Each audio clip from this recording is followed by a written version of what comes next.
Hola, en el marco del curso Compliance para la PyME y la micropyme en el que estáis participando y como refuerzo a las clases presenciales virtuales relativas al tema cauces de información entre compliance, organización y entorno empresarial y entorno institucional, pues vamos a realizar un tutorial centrándonos en el conocido como canal de denuncias. Comentar que este tutorial se basa en una serie de textos que he ido editando desde el año 2010 hasta la fecha y que están recogidos, la mayoría de ellos, en el sitio de cumplimiento normativo, Compliance Officer, que tenéis ahí la dirección.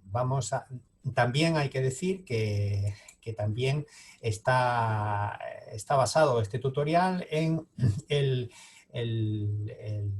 apartado, el tema 6, el capítulo 6, del punto 4 del libro que edité en el año, del texto técnico que edité en el año 2018, Compliance, menos prêt-à-porter y más traje a medida. Básicamente, una parte de este libro también recopilaba los textos que he ido publicando desde el año 2010. Muy bien. Pues vamos a centrarnos en el canal de denuncia en Compliance. Pero antes de entrar en el tema objeto de este tutorial, vamos a hacer una introducción sobre la comunicación interna en el marco del compliance, en el marco del cumplimiento normativo.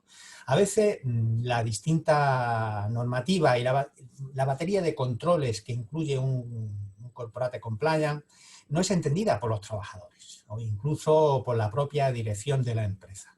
En mi experiencia práctica en la implantación de proyectos de cumplimiento normativo, pues me he encontrado con algunos casos en los que cuando hemos hablado de la comunicación de los procedimientos o incluso a la hora de acometer el canal de denuncia como tal, pues algún que otro directivo me ha llegado a comentar: Manolo, no podemos cambiar el nombre y en vez de canal de denuncia ponerle otro nombre, porque tenían como una preocupación o un miedo a eso, ¿no? Y no es entendida por los trabajadores o incluso por la propia dirección de la empresa. Lo anterior conjetura un grave inconveniente en la implantación de un programa de cumplimiento normativo de una forma efectiva, porque si hago un programa de cumplimiento normativo y luego se queda en la estantería puesto, eso no sirve para nada, absolutamente, como sabéis, ¿no? Según la experta Pascual Sequeros, que tuve la oportunidad de asistir a algunos talleres con ella en el verano del año 2016 sobre compliance, pues la comunicación interna se convierte en un gran aliado para ayudar a implementar de una forma eficiente dicho programa de cumplimiento normativo, ¿no? en la organización, sea una institución, sea una empresa. Si esgrimimos cabalmente la comunicación interna de cumplimiento normativo para informar a los trabajadores y trabajadoras, el corporate compliance será más exitoso y los colaboradores internos se encontrarán mucho más receptivos e implicados. ¿El quid de la cuestión cuál es? ¿Dónde se encuentra el quid de la cuestión? Pues se encuentra en cavilar que esos trabajadores y trabajadoras son los máximos aliados en materia de cumplimiento normativo. Si la dirección entiende esto, este quid de la cuestión, pues ya hemos ganado, los que nos dedicamos a la implantación de programas de cumplimiento, un recorrido muy importante, ¿no?, para el éxito de esa implantación. En cuanto a las acciones de comunicación interna, en opinión de Pascual, es fundamental la formación a los empleados sobre el plan de compliance. Es muy importante la formación. Para ello, dicho plan debe estar diseñado en coherencia, refuerzo, claridad y capacidad de revisión, además de encontrarse integrado en la política de comunicación de la empresa. No puede haber una comunicación del programa de compliance por un lado y luego el departamento de comunicación de la empresa por otro y la política de comunicación de la empresa por otro. No, tiene que estar todo integrado, no teniendo ningún sentido que sean compartimientos estancos, ya que la comunicación lo engloba todo. Obviamente, en todo este proceso es fundamental la utilización de los canales de comunicación interna para implementar el Corporate Compliance. No hay otra vuelta de tuerca. Tenemos que utilizar los canales de comunicación interna. He encontrado pymes importantes en los que prácticamente no tenían un canal de comunicación interna formal. Tenían un canal de comunicación interna informal, muy efectivo, pero no había una formalidad. Entonces, hay que ir contactando con esos pseudo departamentos de comunicación de esa pyme y trasladándole esas ideas para que formalicen, porque necesitamos constancia, necesitamos trazabilidad en la implantación y en el seguimiento de ese programa de cumplimiento normativo. En último lugar, para la garantía del éxito en la implantación es necesario instaurar, si no la hay, una cultura corporativa de prevención del delito en el día a día de la empresa, que forme parte del ADN de la empresa. Tiene que existir esa cultura y si no la hay, la tenemos que propiciar, ¿correcto? Bien, la denuncia en compliance penal. Vamos a coger el toro por los cuernos. La denuncia. Que me denuncian. No hay que tener miedo a que te denuncien. No hay que tener miedo a que te denuncien. Hay que tener miedo, la pyme y la micropyme, tiene que tener miedo a que esté haciendo las cosas mal, queriendo o sin saberlo lo está haciendo mal. Entonces tiene que hacer las cosas bien, tiene que dentro del marco de la legalidad y tener un protocolo de actuación para evitar los riesgos, o sea, para gestionar, controlar los riesgos existentes y en el caso de que se genere una brecha de seguridad, pues levantar la mano y articular los planes de contingencia, básicamente, ¿no? Debate ético en torno a la denuncia del compliance. Se escribe en la doctrina, ya por suerte tenemos cada vez más doctrina, sigue habiendo mucha paja, pero también te encuentras algún que otro grano interesante, que se escribe, entiende la doctrina sobre compliance, que las preguntas más profundas y las teorías sobre denuncias y por qué la gente elige hacerlo pueden ser estudiadas a través ¿de qué? De un enfoque ético. Denuncia, el concepto denuncia, el término denuncia, la denuncia es un tema de debate ético en curso. Los principales argumentos en el campo ideológico sobre si las denuncias son éticas sostienen que la denuncia, es una forma de desobediencia civil y tiene como objetivo proteger al público de las irregularidades gubernamentales, básicamente. En el campo opuesto, otros expertos consideran que la denuncia no es ética por violar la confidencialidad, especialmente en industrias que manejan información sensible de clientes o de pacientes. También se puede otorgar protección legal para preservar a los denunciantes, pero ese amparo está sujeto a muchas estipulaciones. Cientos de leyes otorgan protección a los denunciantes, pero las estipulaciones pueden nublar fácilmente esa protección y dejar a los denunciantes vulnerables a represalias y a problemas legales. Yo voy a denunciar dentro de mi empresa una presunta ilegalidad si luego se me va se me va a echar todo mi empresa, toda la organización encima y o me van a despedir o me van a hacer la vida imposible pues, y no tengo protección, no percibo protección ni de mi empresa ni de la propia administración pública, pues me lo pensaré 2 veces, ¿correcto?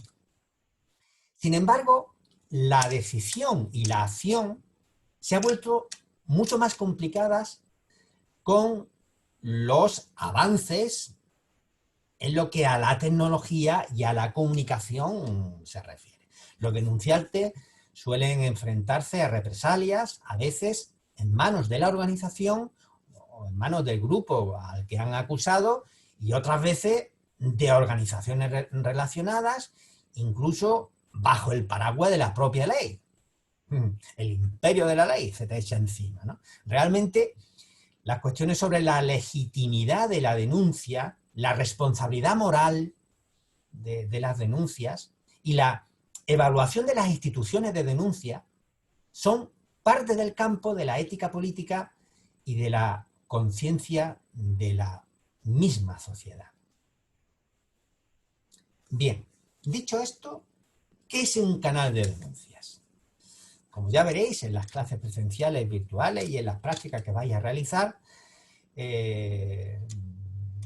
yo me gusta mucho la definición de Saura Alberdi, que entiende que los canales de denuncia interna son un medio de control para procurar dotar de mayor eficacia al sistema de prevención del delito. Para Saura, contar con el canal de denuncia forma parte de las medidas que se introducen en la empresa al implementar un programa de compliance, pero por sí solo no es elemento suficiente que pueda llevar a la aplicación de la atenuante, como tampoco lo sería por sí mismo la designación de un compliance officer, por mucho que haya alguna doctrina y algunas otras instituciones educativas que canal de denuncia, no, es una condición necesaria, pero no es suficiente. Compliance officer, no, es una condición necesaria, pero no es suficiente. De hecho, como ya estáis viendo, el propio Corporate Compliance es una condición que viene muy bien, necesaria, pero no tiene por qué, de alguna forma, pues decir, bueno, hombre, te va a eximir de un posible delito, no tiene por qué, ¿no? Lo mismo que una certificación en compliance, muy bien, pero es la fotografía en un momento dado, el órgano judicial lo puede tener en cuenta, pero no es una condición que dice, ya estoy exento de todos los delitos, no. La forma mejor para estar exento del delito, la empresa, la persona jurídica, o atenuarse sustancialmente su responsabilidad, ¿cuál es? Pues tener un corporate compliance y además cumplirlo y que sea efectivo y trabajarlo y seguirlo, ¿no? Y hacerlo, ¿no? No tenerlo en la estantería, ¿eh? Por tanto, por sí solo, el canal de denuncia no es un elemento suficiente que pueda llevar a la aplicación del atenuante. Oiga, señoría, que tengo un canal de denuncia, mire usted, lo tengo aquí. No. Como tampoco sería lo mismo la designación de un compliance officer. ¿Debido a qué? A que se trata de establecer en cada empresa, según sus características, un sistema de gestión eficaz para evitar el delito. Lo importante está en que sea el sistema de gestión sea eficaz para evitar el delito. Lo que requiere, además de contar con ese canal de denuncias, detectar los puntos de riesgo, proponer las medidas adecuadas, como estáis viendo, para procurar evitar la comisión del delito, dar formación a los directivos y a los empleados y designar el organismo de control de cumplimiento.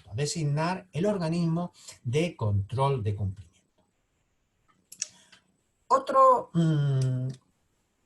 puntito que vamos a ver aquí, aunque ya lo veréis con más extensión y debate en el streaming.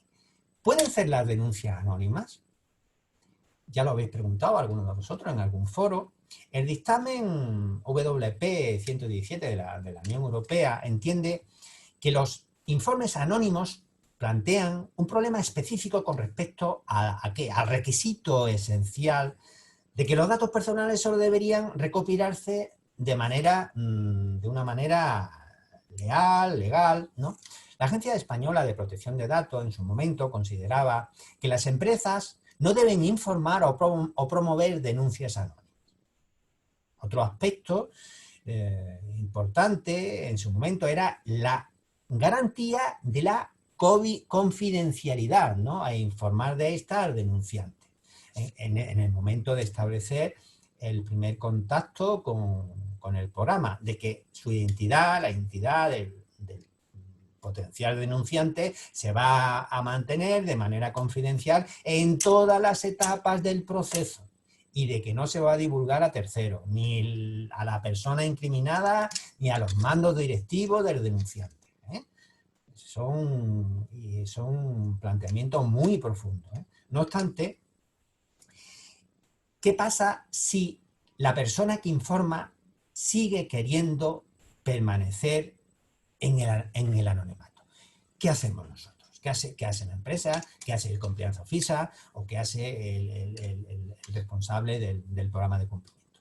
Pues, en mi opinión, estimo que el programa debe aceptar su informe y posteriormente estudiar la bondad y la gravedad de la información y, en su caso, dar trámite o archivar. El hecho de que no se acepten las denuncias anónimas no significa que cuando nos llega una denuncia anónima automáticamente la tiramos al protocolo de eliminación de documentación. No. Tengo que ver qué es esta denuncia, ¿no? La bondad de la denuncia, la gravedad de la información, ¿no? Y en su caso, pues, si entendemos que es muy grave, pues ponerlo en conocimiento de quien corresponda, o si vemos que no sirve para nada, pues hay compañeros, la archivamos. No, yo entiendo que se elimina, puesto que no es cuestión de que tengamos ahí que tener eso que es anónimo, ¿no? Bien, ¿por qué? Otra pregunta, ¿por qué es necesario un óptimo canal de denuncias? Hemos dicho que una condición no es suficiente, pero es necesaria, ¿no? Pues son muchas las razones, desde desalentar y evitar las malas prácticas hasta demostrar un compromiso con el buen gobierno. Consolida, de alguna forma, la reputación de la institución e incrementa la confianza, por ejemplo, de los inversores, pasando por la reducción de pérdidas, proteger a los clientes y al público en general, o algo tan importante como la mejora de la moral del personal comprometido con los objetivos empresariales. El procedimiento general de denuncia, bueno, ahí tenéis en pantalla un diseño que realicé, vamos, he ido trabajando de hecho lo tenía lo tuneé en su momento, en 2010, de otro diseño que tenía también publicado en materia de protección de datos, ¿no? Y aquí tenemos el procedimiento general de denuncia. Lo tenéis ahí a vuestra disposición en los recursos complementarios, cursos pedagógicos didácticos que están en la plataforma. Bien, otro tema. Perfil del denunciante, ese whistleblower. Sobre el perfil del denunciante, García Moreno, como sabéis, me gusta decir las ideas que me parecen interesantes, hay que decirlas. Quién es, esto lo ha dicho fulanito, esto lo ha dicho menganitos. Son costumbres que en otras instituciones educativas, en otras universidades no se suelen dar. Aquí ya sabéis que lo damos. García Moreno. ¿Qué dice García Moreno?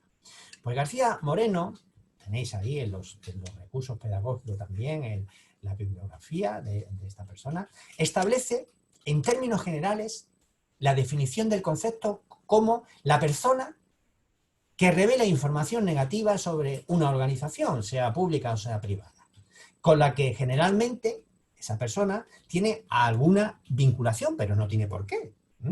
Lo que le permite tener un mayor conocimiento sobre sus prácticas y su personal. Incide la autora en que la protección del whistleblower, perdonad mi inglés de los Montes de Málaga, frente a las represalias de sus compañeros o de la organización afectada por su delación, ha constituido tradicionalmente una de las principales ocupaciones en la materia y aún hoy continúa siéndolo. Basta ver, repasar los medios de comunicación y todavía nos resuenan en nuestras mentes esa interventora o esa funcionaria de ese ayuntamiento que denunció una situación y al final fue, vamos, un calvario lo que tuvo, ¿no? Entonces, pues, todavía continúa siendo, ¿no? El denunciante, bajo mi punto de vista, no está suficientemente protegido. Obviamente, un colaborador o colaboradora, ¿cuándo se va a decidir a denunciar algo que entiende que está mal? Pues cuando tenga la certeza de que esa denuncia, no le va a reportar consecuencias negativas.